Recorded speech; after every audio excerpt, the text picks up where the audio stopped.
讲到台北市警察用的监视器案件争议是愈来愈大，那也针对着法律问题，接期前市长郭文德相关机构含这个核定的过程有问题。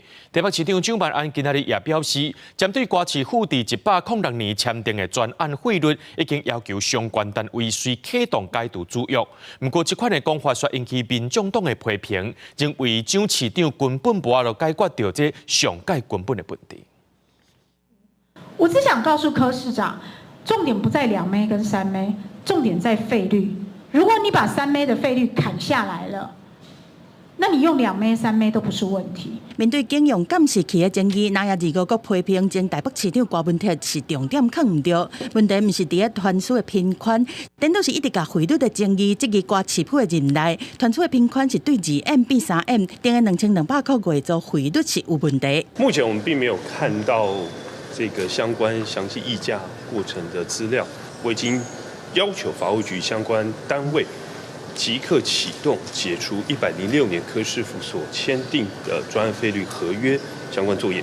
柯市府也不是什么都没做，在110年度的时候是将2280元调降了80到现在的2200。蒋万安市长是今天是说希望能够解除这个专约，我们要说这才是柿子挑软的吃，最根本的原因还是在纽约。 国民党炮火这么凶，民众党嘛无得客气，虽批台北市长蒋万安，干那会晓警好欺负的去欺负，只要无处理，好似100年含台底讲签的这25年的侮辱，就干那是伫咧做表面功夫尔，无法度解决根本的问题。那边两党安尼吵袂停，另也是倒批夸正拍仗。从1个协约变成47个协约，柯文哲、台志光很讨厌吗？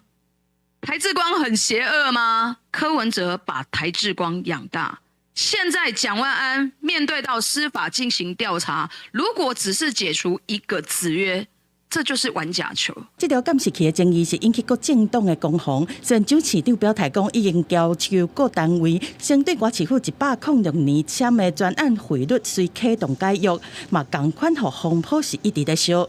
记者综合报道。